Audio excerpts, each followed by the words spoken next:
Good morning students, welcome to physics class। यह video 12th Hindi medium वाले बच्चों के लिए है।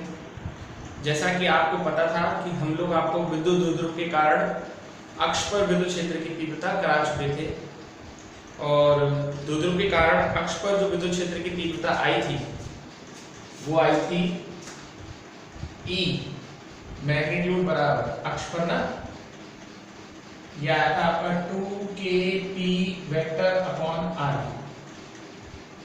ये आई थी द्विध्रुव के कारण अक्ष पर विद्युत क्षेत्र की तीव्रता। सदिश तो नहीं लगा है इसके अंदर, कोई दिक्कत नहीं, लेकिन हमने इसके सदिश रूप के बारे में नहीं बताया। तो इसका सदिश रूप देखिए और प्रीवियस में जो लेक्चर बोला था उसके डायग्राम को भी देखिए।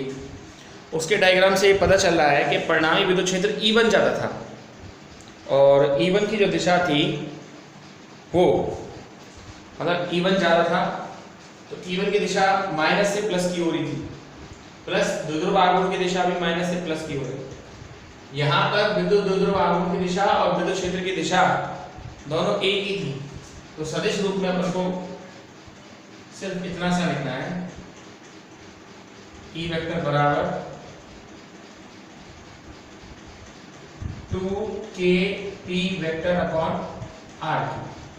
ये हो गया सर इसका क्या सदिश। और चाहे तो आप भले इसे किताब में से देख लीजिए सदिश रूप को।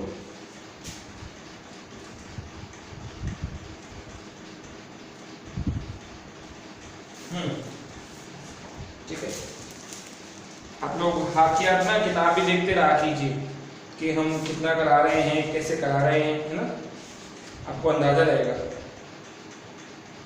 हाँ, तो E अक्ष पर दिया ही नहीं हुआ है, चलिए दे दिया वैसे ना। चाहो तो R कैप का गुणा भी कर सकते हो, कोई फर्क नहीं पड़ता उससे करने से या ना करने से, क्योंकि आपको पता है R कैप का मान जो है वो एक एकांक सदिश है, यूनिट वेक्टर है और यूनिट वेक्टर का मतलब केवल एक वैल्यू तो है यूनिट वेक्टर, कोई दिक्कत वाली बात नहीं।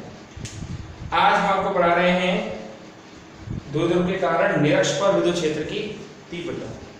चलिए देखिए, अच्छा टॉपिक है, बढ़िया टॉपिक है, इंपॉर्टेंट टॉपिक है, अच्छा टॉपिक है ये।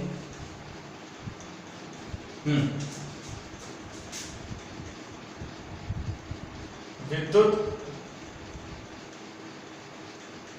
द्विध्रुव के कारण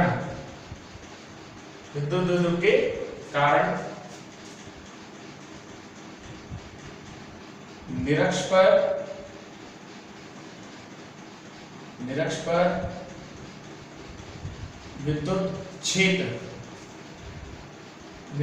विद्युत क्षेत्र की तीव्रता। आपको विद्युत द्विध्रुव के कारण निरक्ष पर विद्युत क्षेत्र की तीव्रता बतानी है। तो सबसे पहले तो मैं आपको निरक्ष बता दूं। निरक्ष जैसे ये एक विद्युत द्विध्रुव है AB, आपको बहुत अच्छी तरीके से समझाया था कि A पर आप -q आवेश लेंगे और B पर आप +q आवेश लेंगे। अगर द्विध्रुव के अक्ष पर कोई लंबवत रेखा खींची जाए, द्विध्रुव के अक्ष पर खींची गई लंबवत रेखा को ही हम द्विध्रुव की निरक्ष कहते हैं। और चूंकि आप सब समझदार हैं, आप जानते हैं इस चीज को कि भाई देखो ऐसा है कि द्विध्रुव की जो अक्ष होती है, हर कैलकुलेशन द्विध्रुव के कारण सेंटर से होती है। तो मान लीजिए द्विध्रुव की निरक्ष पर r दूरी पर बिंदु P है, जहां पर आपको विद्युत क्षेत्र की तीव्रता का मान ज्ञात करना है। दोनों के कारण निकालेंगे, पहले इसके कारण निकालिए। इसके कारण देखिए कैसा आएगा, इसके कारण अभी दिशा वगैरह बाद में। ये तो दूरी द्विध्रुव के बीच की दूरी 2a होती है, आप जानते हैं, आधी आधी a हो जाएगी। तो सबसे पहले +q आवेश के कारण, किसके कारण, +q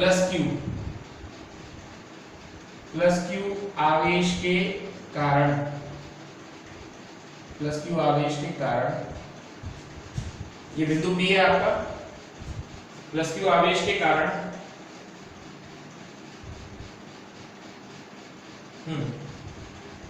प्लस क्यू आवेश के कारण बिंदु P पर विद्युत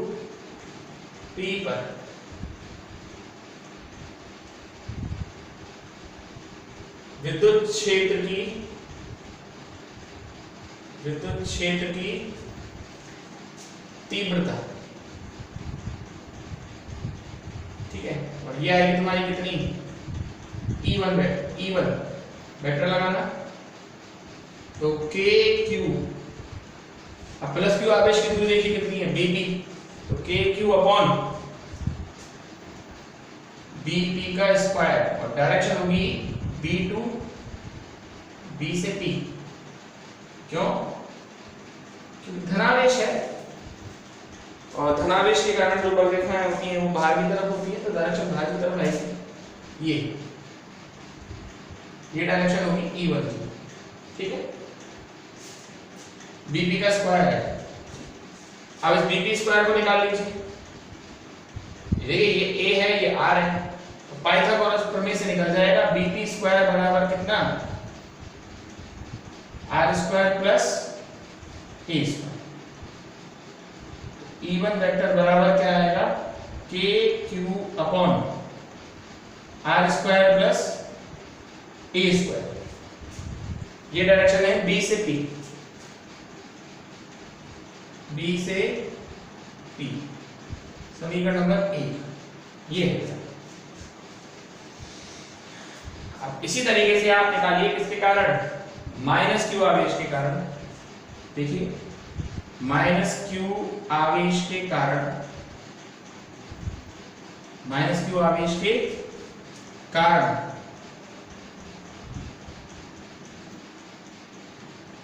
बिंदु P पर, माइनस क्यू आवेश के कारण बिंदु P पर विद्युत क्षेत्र कितना होगा बताइए, E2 वेक्टर बराबर कितना आएगा, KQ, माइनस क्यू आवेश की दूरी ये AP स्क्वायर, और माइनस आवेश है जिसके कारण बलरेखा अंदर की तरफ आएगी, यानी E2 की ये डायरेक्शन होगी, है ना। तो direction P to A, P से A, फिर वही बात AP स्क्वायर की वैल्यू रख दो, AP स्क्वायर बराबर क्या होगा, R square plus A square, तो E2 वेक्टर बराबर क्या है, KQ upon R square plus A square, ठीक है, और डायरेक्शन वही है आपकी क्या, P से A के बीच, ये तुम्हारा समीकरण नंबर 2। एक और 2 को अच्छी तरीके से देखिए आप, समीकरण 1 और 2 से, 1 और 2 से आप क्या देख रहे हैं, ये देख रहे हैं कि मोड ऑफ E1 वेक्टर बराबर होगा मोड ऑफ E2 वेक्टर, यानी विद्युत क्षेत्र का मान जो है वो परिमाण में तो समान है लेकिन दिशा जो है वो अलग अलग है। इसको बहुत से बच्चे विपरीत लिखे आते हैं, ये विपरीत नहीं है बच्चों, अलग अलग है। तो अब विद्युत क्षेत्र की दिशा अलग अलग है और बाकी परिमाण जो है वो समान है। अब यहाँ हम विद्युत क्षेत्र की दिशा का निर्धारण करेंगे, ठीक है। तो पहले यहाँ तक देखिए फिर आगे बताते हैं। एक बार सब बच्चे अच्छी तरीके से इसको देख लीजिए।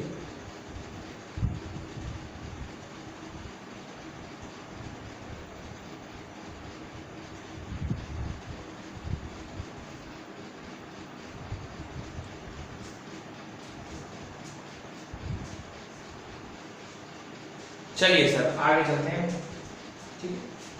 ये तो अपन ने देख ही लिया है ना। अब देखिए ये भी बहुत अच्छा डेरिवेशन है बेटा, पेपर में आता है इसलिए क्या बहुत अच्छी तरीके से इसको देखिए, ठीक। ठीक है। अब ये तो अपने पास आ गया। अब दिशा निकालो, परिणामी दिशा ऐसे निकालो परिणामी दिशा। ये एंगल थीटा मान लो, तो ये भी एक ही रेखा पर बना हुआ कोण थीटा हो जाएगा। तो पहले जब भी कभी हमें, ये बात ध्यान रखना, जब भी कभी हमें फिजिक्स में दिशा का ज्ञान नहीं होता और सदिश राशि में दिशा की जरूरत पड़ती है तो हम उसके घटक कर लेते हैं। तो पहले E1 का घटक कर रहे हैं। क्षैतिज घटक E1 का होगा E1 cos थीटा और ऊर्ध्वाधर घटक होगा E1 sin थीटा। ऐसे E2 का कीजिए, E2 cos थीटा और ऊर्ध्वाधर घटक नीचे की तरफ होगा E2 sin थीटा। एक तो E1 cos थीटा ऊपर की तरफ, E1 sin थीटा ऊपर की तरफ, E2 sin थीटा नीचे की तरफ, और ये दोनों इधर। और ये भी पता है कि E1 और E2 आपस में बराबर है, तो सीधी सी बात है। देखिए ये एंगल थीटा है तो ये एंगल भी थीटा होगा, ध्यान रखना, तो जेड शेप पे बना हुआ एंगल। तो आपने देखा कि E1 sin थीटा और E2 sin थीटा परिमाण में तो समान है लेकिन इनकी दिशा जो है वो विपरीत है, तो ये तो एक दूसरे के प्रभाव को कैंसिल कर देते हैं। जबकि E1 cos थीटा और E2 cos थीटा एक ही दिशा में होने के कारण परस्पर जुड़ जाते हैं। अतः परिणामी विद्युत क्षेत्र, परिणामी विद्युत क्षेत्र की तीव्रता, परिणामी विद्युत क्षेत्र की तीव्रता होती है मोड ऑफ E बराबर E1 cos थीटा। अभी हम शुरुआत में केवल बच्चों मापांक ही निकाल रहे हैं ना, plus mode of E2 cos theta, तो मोड ऑफ E बराबर हो जाएगा 2 mode of E1 cos theta. समीकरण नंबर होगा 4। ये है बेटा, ठीक है,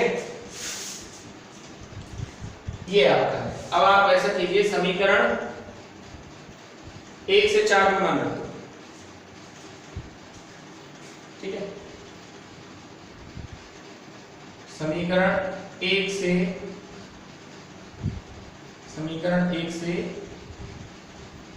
समीकरण 4 में, 1 से समीकरण 4 में मान रखने पर, रखो मान, मोड ऑफ E वेक्टर बराबर 2 E1, तो E1 का मान था KQ upon R square plus A square, तो ये आएगा KQ upon R square plus A square into cos theta.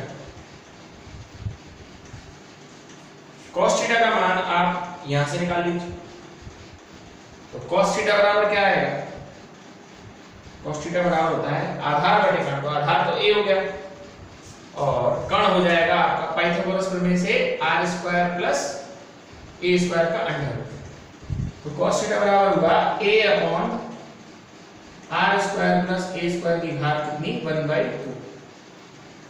Mode of E vector बराबर K Q इंटू क्या आएगा 2A, क्योंकि ऐसा करो एक बार वैल्यू रख दो फिर देखते हैं, तो 2KQ into A upon R square plus A square into R square plus A square की घात 1/2, ठीक है। अब इसको आगे सॉल्व करो। देखिए मोड ऑफ E वेक्टर बराबर K Q इंटू 2A, एक bracket close, upon R square plus A square है, फिर R square plus A square की पावर 1/2, तो R square plus A square की पावर कितनी आ जाएगी 3/2, और Q इंटू 2A ये आपका द्विध्रुवाग गुण है, तो ये हो जाएगा KP upon R square plus A square की घात 3/2। और आप जानते हैं R is very very greater than A, R का मान A से बहुत अधिक होता है, तो नगण्य मान लीजिए, तो E वेक्टर बराबर क्या आएगा, निरक्ष पर ये आएगा KP अपॉन RQ, कहां पर, निरक्ष पर। ये है सर आप लोगों का समीकरण नंबर 5। विद्युत द्विध्रुव के कारण निरक्ष पर विद्युत क्षेत्र की तीव्रता। बहुत ही इंपॉर्टेंट है अपने आप में और बढ़िया क्वेश्चन है, अच्छा क्वेश्चन इसको बोलते हैं, वो है ये। देख लीजिए एक बार इसको, फिर आगे बढ़ते हैं।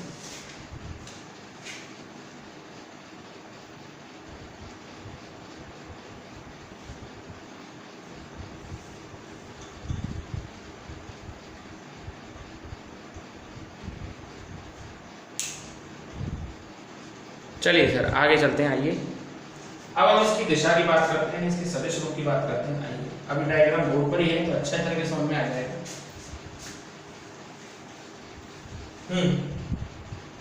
सदिश रूप है ना।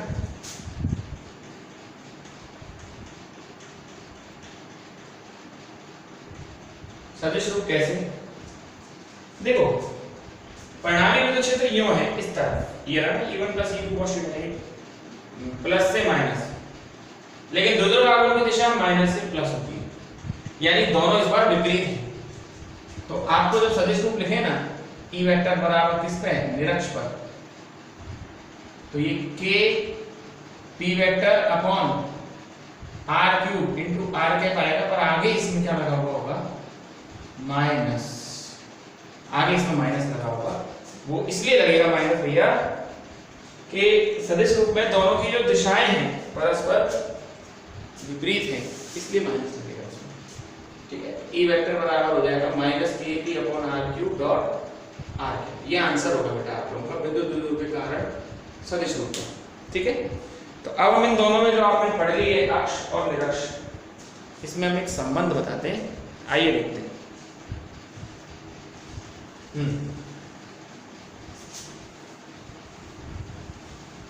कोई एक निकालने से दूसरा निकालने की जरूरत नहीं है इसमें। देखो विद्युत द्विध्रुव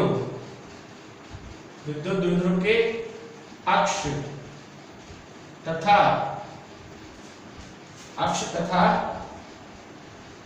निरक्ष पर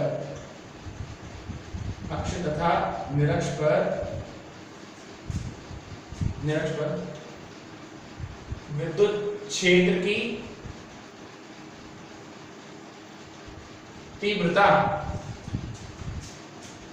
क्षेत्र की तीव्रता के मध्य संबंध। तो देखो बेटा, द्विध्रुव के अक्ष और निरक्ष पर विद्युत क्षेत्र की तीव्रता के बीच संबंध क्या था, E, वो भी कहां पर, अक्ष पर। कितना है बताइए, KP upon 2KP upon R। E पढ़ा लेते हैं ना। अगला क्या है, E निरक्ष पर। निरक्ष पर कितना है बताओ, KP अपॉन R। दोनों की तुलना कर लो आप, तो E अक्ष जो है, अगर आप E अक्ष पे निकालें तो एक तरह से डबल हो गया किसका, E निरक्ष। निरक्ष पर जो विद्युत क्षेत्र आएगा उसके आगे दो का गुणा कर दो, वही आपका क्या होगा बेटा, आंसर होगा। तो कहने का मतलब ये है कि अगर कोई क्वेश्चन आ जाए और उसमें अक्ष और निरक्ष दोनों पूछे, तो दोनों निकालने की जरूरत नहीं है बेटा, एक निकाल लो और एक से मल्टीप्लाई कर दो, आंसर आ जाएगा। तो चलो मैं आपको एक आध क्वेश्चन कराता हूँ इसी से रिलेटेड, ये द्विध्रुव के विद्युत द्विध्रुव से संबंधित मैं आपको कोई एक आध क्वेश्चन कराता हूँ, जिससे आपको अंदाजा हो जाए कि किस तरह का क्वेश्चन इसमें से आता है। तो हम आपको करा रहे हैं आप ही की बुक का अनसॉल्व्ड क्वेश्चन, और क्वेश्चन नंबर ये है 13वां। किताब में इसको थोड़ा सा सही कर लेना, माइक्रो कूलम। चलो 13वां क्वेश्चन है,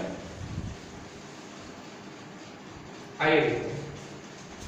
13वें क्वेश्चन में है +10 माइक्रो कूलम तथा -10 माइक्रो कूलम। देखिए मैं क्वेश्चन नहीं लिख रहा हूं, Q1 बराबर दे रखा है प्लस का 10 माइक्रो कूलम और Q2 बराबर दे रखा है माइनस का 10 माइक्रो कूलम, और दोनों के जो बीच की दूरी है वो 2 सेंटीमीटर है। डिस्टेंस कितनी है, 2 सेंटीमीटर, मतलब 2 गुणा 10 की घात माइनस के 2 मीटर है इनके बीच की दूरी, ठीक है। और अक्ष और निरक्ष पर द्विध्रुव के केंद्र से 60 सेंटीमीटर दूर विद्युत क्षेत्र निकालना है। दोनों का निकालना है, अक्ष पे भी निकालना है और निरक्ष पे भी निकालना है, और द्विध्रुव के केंद्र से 60 सेंटीमीटर दूर। पहले तो द्विध्रुव आघूर्ण निकालो, किसी भी एक का परिमाण और उसके बीच की दूरी, 2a लिख दो उसको बोले, ठीक है। तो 10 गुणा 10 की घात माइनस के 6 माइक्रोकूलम का कूलम बदलेंगे और 2 गुणा 10 की घात माइनस के 2, तो आंसर आया 2 गुणा 10 की घात माइनस के 7, ठीक है। कूलम इनटू मीटर, कोई एक निकाल लो, चलो अक्ष वाला ही निकाल लेते हैं। E अक्ष पर 2kp/r3, और उसने दिया है यार द्विध्रुव के केंद्र से कितनी दूरी पर, r बराबर 60 सेंटीमीटर दूरी पर, यानी कि 0.6 मीटर दूरी पर।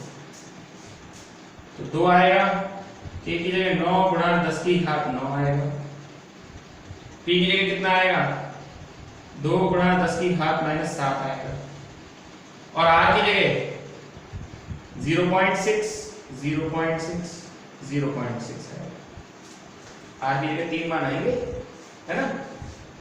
तो उसको कैसे सॉल्व करेंगे, हटाते जाइए पॉइंट, कितनी जीरो आ जाएगी 1 2 3, 3 जीरो आ जाएंगी, और 2 से कितनी बार गया 3 टाइम, और 3 से कितनी बार गया 3 टाइम, फिर 2 से कितनी बार गया 3 टाइम, और 3 से ये 3 कैंसिल हो जाएगा। तो आपको भाग लगाना है, ये 16 नहीं है पॉइंट है ना, आपको 6 का भाग लगाना है। कितने में लगाएंगे देखते हैं। ये 10 की घात 9 और 3 कितने हो गए 12, और 12 में से 7 गए तो 12 में से 7 गए तो 12 में से 7 गए तो 5, ठीक है। तो 10 की घात 5 में आप भाग लगाएंगे 6 का, तो 10 गुणा 10 की घात 4 कर लो और 6 से भाग लो, एक बार गया पॉइंट 40, और 40 में 6 छंगा 36, फिर तो 6 आता रहेगा 10 की घात 4, ये कह सकते हैं 1.67 × 10⁴ न्यूटन पर कूलम। अक्ष पर है, और अगर निरक्ष पे निकालना चाहो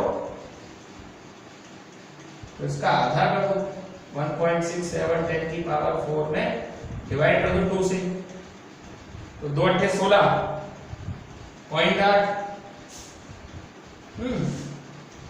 2 × 6, 2 × 5 = 10, मतलब इतना ही 8.83 10⁴ न्यूटन पर कूलम।